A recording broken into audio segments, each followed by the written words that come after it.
I lijep vam pozdrav, dobri moji ljudi, ja sam Ado i protekli mjesec sam trčao svaki dan zato da vi ne morate, a da saznate u stvari šta to donosi nekome od trkača amatera. Ako želite da vidite šta sam u stvari saznao, lajkate video, pretplatite se na kanal, evo ja ću vas sačekati 2-3 sekunde, to je lagano začas i džaba, jel? Jeste? Ovako. Dakle, do sad svi vi koji ste pratili ovaj moj kanal mogli ste da vidite da se obično dešava da imam jednu poprilično brzu progresiju po pitanju svog treninga, gdje navalim pa to puno svega, nešto ima puno klipova, puno treninga i onda odjednom dođe do pada forme, povrede, prehlade, bilo čega i ja to sve prestanem. Niti sam imao više motivacije da se sa tim borim, niti mi je bilo nešto sad to posebno drago, niti sam nešto posebno uživao u trčanju. Za ovu godinu sam imao jedan drugačiji plan. U stvari tražio sam način, odnosno trening koji će funkcionisati za mene, ako već ovi stari ne funkcionišu, da nađemo nešto novo. Pa sam onako malo čitao, pa malo gledao, pa malo slušao podcaste. Napisat ću vam par podcasta koje slušam ovako ovih dana na treningu, na trčanju.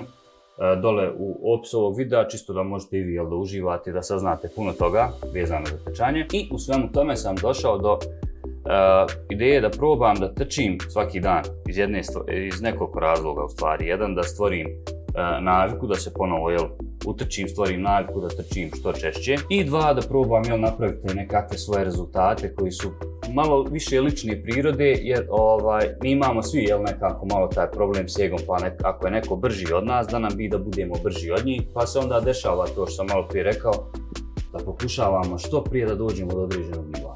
Svi smo mi različiti, svi imamo različite obaveze što se tiče posla, što se tiče porodice, svi smo drugačije fizičke spreme i najveća greška koju možete da pravite jeste da pratite po Stravi, po društvenim medijima šta ko radi, kako radi, koliko brzo trči, da probate da to ponovite, a bez da to prilagodite sebi.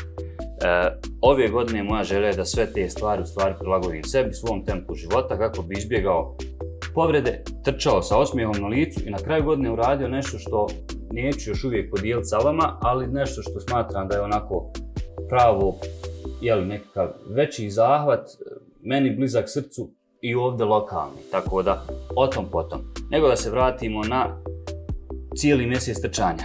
Trebalo je da to bude u januaru, međutim malo sam se razbolio pa sam to prolongirao za februar. Sad ako kažete jesi izabrao februar, najkraći mjesec u godini, trčao sam od 1.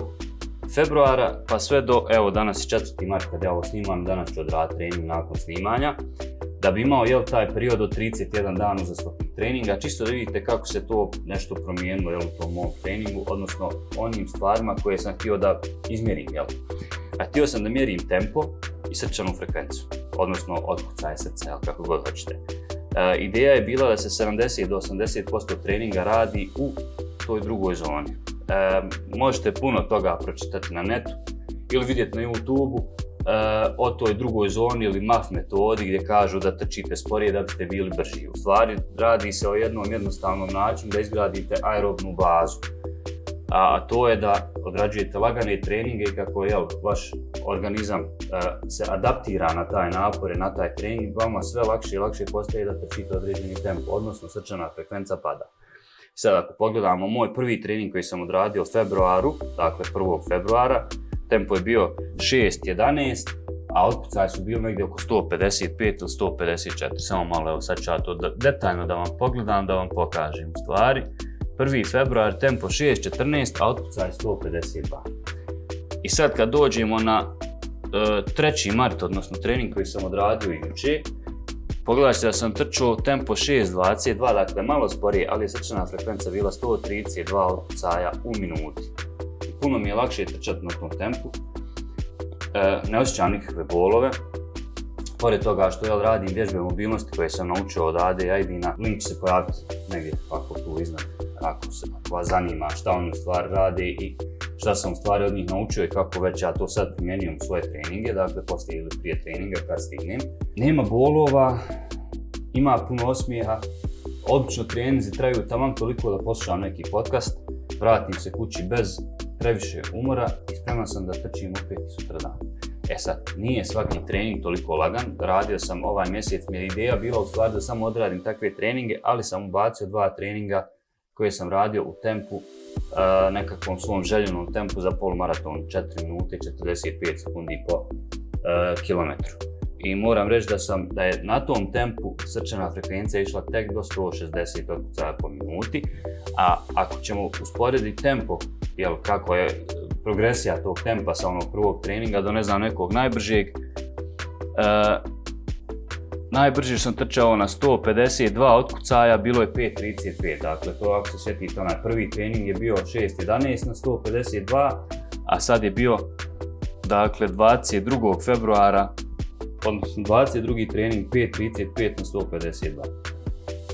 Dakle ima progresiju od prilike nekih 30-35 sekundi, 40, ajde ne. Ono što još mogu da kažem je da kod ovakvog treninga treba jako puno strpljenja. Meni je trebalo 19 dana u stvari da se uklopim u tu drugu zonu koju ćete naći na satu.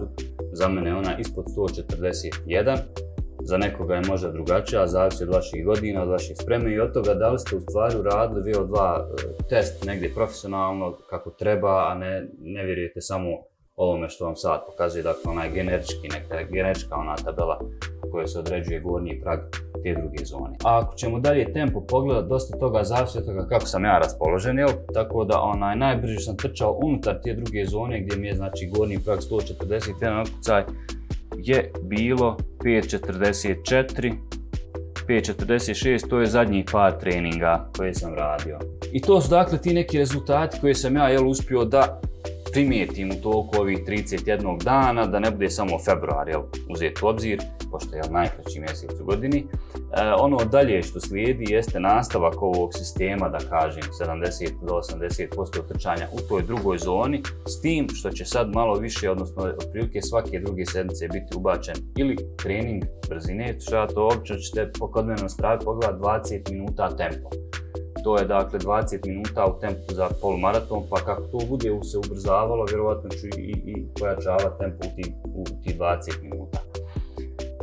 I bit će tu još treninga gdje se konstantno drži određeni tempo, možda u toj trećoj zoni, negdje do ispod 155 otkucaja srca u minuti, a ne znam, u dužini od 10 km, pa možda u dužini od 15, pa možda u dužini od 20 km. I treća stvar koju želim jeste da polako podignem distancu iznad 70 do 80 km, ali to ide postepeno. Sad sam već negdje na blizu 60. A isto tako ono što ćete možda gledati jeste prvo kolo Tuzlanske trail lige, koje slijedi sutra, pošto evo danas snimamo 4. marta, sutra je 5. mart prvo kolo. I onda tamo u aprilu ćemo da vidimo rezultate svega toga, šta se dešavalo u martu. U aprilu slijedi i drugo kolo, pa ćemo da vidimo dalje za ovu godinu, šta ćemo i kako ćemo. Uglavnom, to je plan koji imate kratkoročno, ono dugoročno to još uvijek čuvam za sebe. Kad bude do toga došlo, i vi ćete biti sa tim upoznati. Hvala vam još jednom na pažnji što ste se družili sa mnom i mi se vidimo u nekom narednom videu. Ajde, čao!